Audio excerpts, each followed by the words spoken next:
Shalom sahabat-sahabat PBL TLB yang dikasihi Tuhan.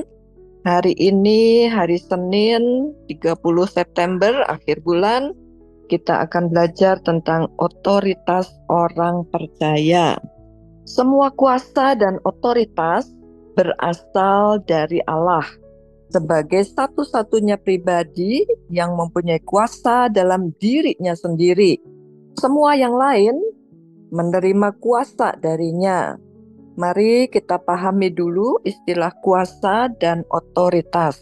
Saya baca di Kamus Umum Bahasa Indonesia, kuasa adalah kemampuan atau kesanggupan untuk berbuat sesuatu. Sedangkan otoritas adalah kekuasaan atau wewenang. Otoritas juga disebut kekuasaan yang sah yang diberikan kepada lembaga dalam masyarakat yang memungkinkan para pejabatnya menjalankan fungsinya. Nah, waktu Allah menciptakan langit dan bumi, Ia mempunyai semua kuasa dan otoritas. Ia memakai semua kuasa dan otoritas. Tercatat di Kejadian 1 ayat 26, waktu Allah menciptakan Adam dan Hawa, Allah berkata, supaya mereka berkuasa atas seluruh bumi. Dalam Mazmur 115 ayat 16 tercatat, langit itu langit kepunyaan Tuhan, dan bumi itu telah diberikannya kepada anak-anak manusia. Sebagai pencipta, Allah mempunyai hak atas segala sesuatu, tetapi Allah memberi manusia kuasa atau otoritas atas bumi. Nah, iblis tidak pernah mempunyai hak atau diberikan hak dan kuasa untuk memerintah bumi. Iblis merebutnya dengan cara menipu manusia agar manusianya berbuat dosa. Allah memberikan kuasa itu kepada manusia. Tetapi ketika manusia jatuh, manusia menyerahkan otoritas dan kuasa itu kepada iblis. Jadi sebenarnya Allah tidak pernah memberi iblis kuasa untuk menindas manusia atau untuk memerintah bumi ini. Ya, Allah tidak pernah menempatkan iblis dalam posisi di atas manusia. Saya ulang satu kali lagi. Allah tidak pernah menempatkan iblis dalam posisi di atas manusia. Satu-satunya alasan iblis dapat menindas, dapat menguasai, atau menyebabkan masalah adalah karena orang-orang menyerahkan otoritas mereka kepada iblis. Dan ini benar-benar menjadi masalah bagi Allah. Karena Allah adalah roh. Hanya orang-orang bertubuh jasmaniahlah yang mempunyai otoritas dan kuasa untuk memerintah dan memberikan pengaruhnya di bumi ini. Bapak Ibu pernah dengar kan bahwa seekor semut kecil lebih berkuasa daripada iblis karena si semut memiliki tubuh fisik, sedangkan iblis tidak punya tubuh fisik. Iblis harus datang ke kita, iblis harus datang ke manusia dan membuat kita menyerahkan otoritas kita kepadanya. Itulah alasannya kenapa iblis suka merasuki tubuh manusia. Iblis atau setan-setan harus mempunyai tubuh, harus memakai tubuh manusia untuk menjalankan rencananya. Waktu manusia menyerahkan otoritas kepada iblis, Allah seperti tidak berdaya karena Allah terikat kepada firman-Nya sendiri. Inilah yang menyebabkan Allah perlu turun sendiri ke bumi dan menjadi manusia. Sekarang Allah datang. Dia tidak lagi berupa roh, tapi Allah datang dalam bentuk manusia jasmani sebagai Yesus. Oleh sebab itu, selain Allah mempunyai otoritas di surga, sekarang Allah menjadi manusia. Ia mempunyai otoritas di bumi juga. Dalam Yohanes 5 ayat 26 dan 27 tercatat bahwa sebab sama seperti Bapa mempunyai hidup dalam dirinya sendiri, demikian juga diberikannya anak mempunyai hidup dalam dirinya sendiri. Ayat 27, dan ia telah memberikan kuasa kepadanya untuk menghakimi, karena ia adalah anak manusia. Dalam Mazmur 28 ayat 18, jelas tercatat, kepadaku telah diberikan segala kuasa di surga dan di bumi. Melalui Yesus, segala otoritas yang telah disalahgunakan oleh manusia didapatkan kembali oleh Allah. Sekarang Yesus mempunyai segala kuasa dan otoritas di surga dan di bumi. Di Kejadian 1 ayat 26, Allah memberikan kuasa dan otoritas kepada Adam dan Hawa. Setelah Allah menjadi manusia Yesus, ada perbedaan yang unik dalam otoritas yang Allah berikan kembali kepada kita sebagai orang yang percaya Yesus. Ini disebut otoritas bersama antara kita dengan Tuhan Yesus Kristus.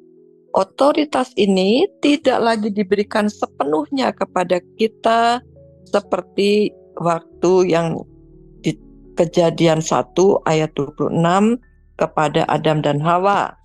Otoritas bersama ini ibarat kita mempunyai rekening bersama Tuhan Yesus Kristus di bank yang mengharuskan ada tanda tangan dari kedua pihak bila ada cek mau dicairkan.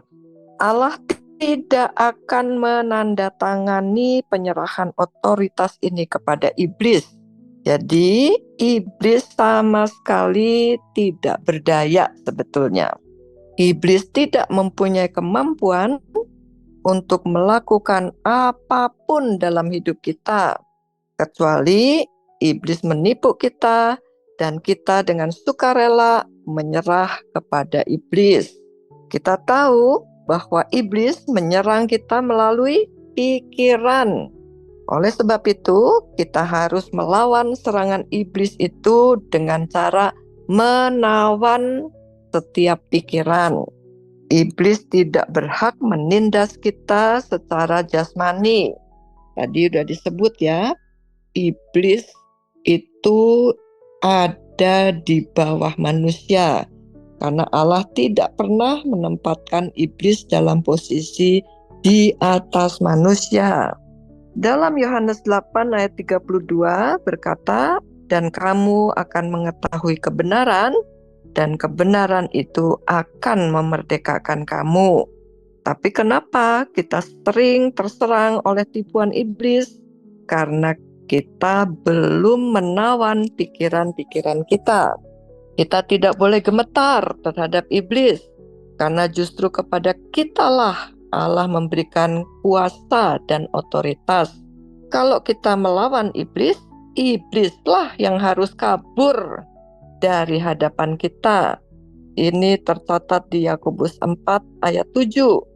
Karena itu tunduklah kepada Allah dan lawanlah iblis, maka ia akan lari daripadamu.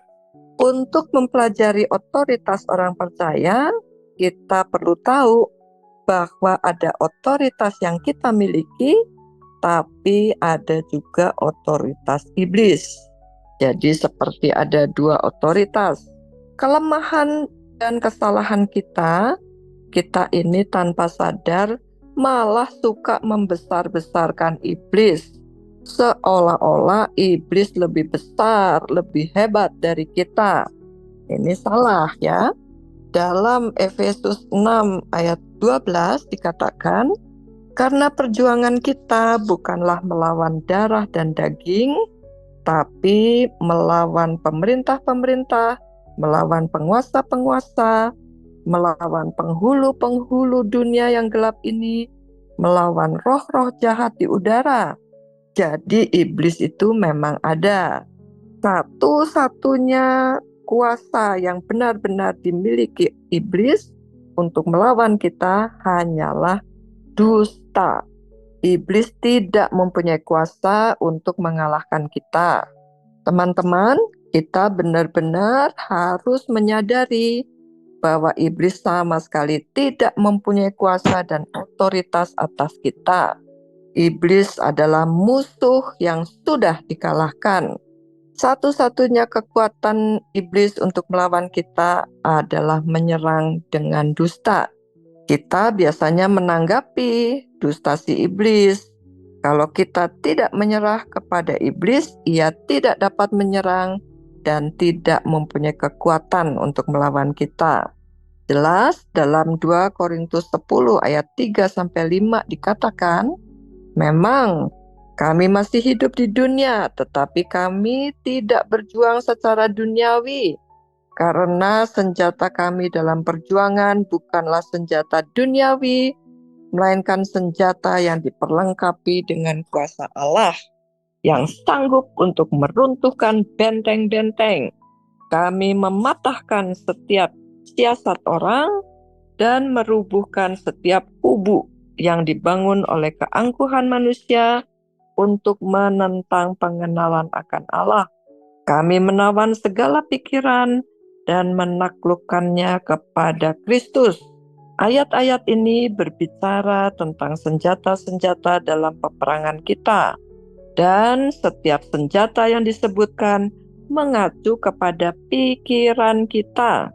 Berkaitan dengan pikiran ya semuanya. Sekali lagi, iblis tidak punya kuasa untuk melakukan apapun terhadap kita kecuali melalui tipuan. Nah, sejak di Kejadian 3 ayat 1, ular mencoba membuat Hawa meragukan firman Allah. Kenapa iblis menggunakan tipuan? Karena iblis tidak dapat memaksa Adam dan Hawa untuk mereka tidak taat. Iblis harus menipu Adam dan Hawa supaya mereka menyerahkan otoritas mereka kepada si iblis. Ya, nah sekarang apa contohnya otoritas orang percaya yang kita bisa lihat sehari-hari? Nah, kita pernah dengar ya, Pak Dolfi pernah perintahkan hujan untuk berhenti. Hujannya sungguhan berhenti. Nah, itu otoritas yang dipakai sama Pak Dolfi. Lalu kita juga bisa perintahkan sakit untuk pergi. Sebab bilur-bilur Yesus sudah sembuhkan semua penyakit. Ya, kita berapa kali pernah mendoakan teman-teman yang mengalami demam berdarah. Kita bisa perintahkan jumlah trombosit stop untuk turun. Kembali ke normal, ke awal Tuhan mencipta. Nah, kita pernah juga berdoa untuk seorang bapak yang ada tumor di daerah dubur dan tumornya loncat, lepas sampai tidak perlu dioperasi yang sudah terjadwal minggu depannya. Kita juga pernah berdoa untuk orang di luar negeri yang rindu berbahasa roh dan bisa betul-betul menerima baptisan Roh Kudus. Dan masih banyak lagi teman-teman, otoritas yang kita punya, kita pakai di BBL ini. Jadi kita bisa praktek ya. Puji Tuhan. Nah, demikian pelajaran kita hari ini teman-teman. Sampai berjumpa lagi besok. Tuhan Yesus memberkati.